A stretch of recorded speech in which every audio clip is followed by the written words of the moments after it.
Saya ingin menanyakan tentang RUU PPRT. Sebentar. RUU PPRT ini sudah digantung 20 tahun dan saat ini telah memasuki hari ke-150 aksi demo mogok makan untuk mengesahkan rancangan undang-undang perlindungan pekerja rumah tangga.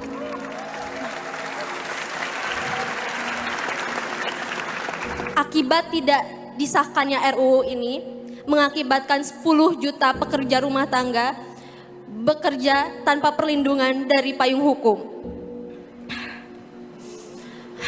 Semangat, ayo kita kasih tepuk tangan dulu untuk Dinda.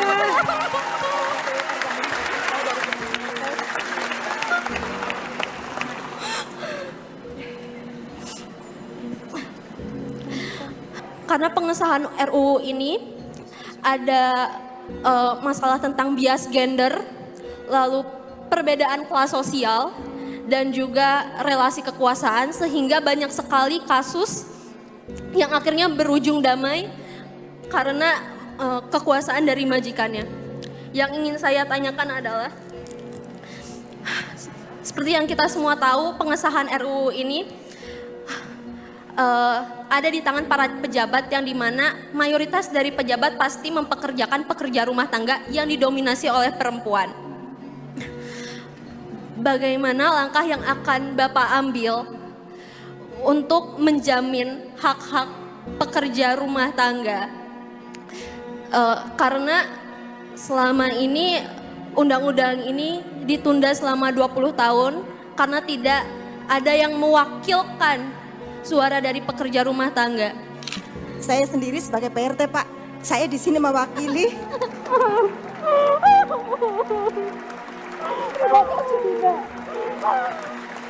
Terima kasih. Kamu udah menyuarakan suara PRT. Saya sendiri sebagai PRT, saya udah mungkin lebih dari 25 tahun, mungkin bahkan lebih. Apakah Amin kelak mendukung pengesahan UU untuk perlindungan pekerja domestik atau PRT di Indonesia? Kami sudah berjuang 20 tahun lebih, tetapi dihambat di DPR. Bagaimana terobosan Bapak mengingat koalisi Bapak kecil hanya 3 partai? Seperti itu. Saya dari Jala PRT mewakili 6 juta PRT di seluruh Indonesia.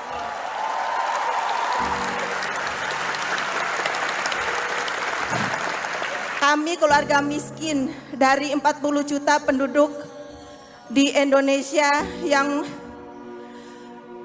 kami mencari nafkah sebagai PRT untuk menafkahi keluarga. Terima kasih. Prinsipnya, dan menurut saya RUU ini harus diproses, harus dituntaskan sehingga ada perlindungan kepada para pekerja rumah tangga di Indonesia. Tuntaskan itu. Dan ada beberapa prinsip yang harus dipenuhi. Satu, memastikan penghidupan yang layak. Itu nomor satu. Yang kedua, kita harus memastikan adalah jam kerja yang manusiawi. Karena ini mendasar sekali. Kemudian yang ketiga, perlindungan sosial, perlindungan kesehatan bagi pekerja rumah tangga. Ini yang harus kita lakukan. Dan tidak kalah penting, ada pencegahan atas eksploitasi pekerja di bawah umur. Jadi umur minimal untuk bekerja itu harus diterapkan sehingga memang mereka akan terlindungi. Lalu sanksi yang tegas kepada pelaku kekerasan terhadap pekerja rumah tangga. Dan kita di pemerintah harus menyediakan balai-balai pelatihan sehingga mereka memiliki keterampilan yang membuat mereka bisa bekerja lebih baik dan mudah-mudahan mendapat pekerjaan yang lebih baik. Bahkan yang tidak kalah penting adalah bantuan untuk mereka ikut kejar paket. Karena banyak pekerja rumah tangga adalah anak-anak yang putus sekolah di kampungnya. Kalau mereka berada di perkotaan, mereka harus diberi akses, berikan hak untuk belajar lewat PKBM sehingga mereka bisa dapat kejar paket A atau paket B atau paket C. Sehingga mereka bisa mengerjakan itu. Kami punya pengalaman Bu soal ini. Ada pekerja rumah tangga di tempat kami yang bekerja hanya lulusan SMP.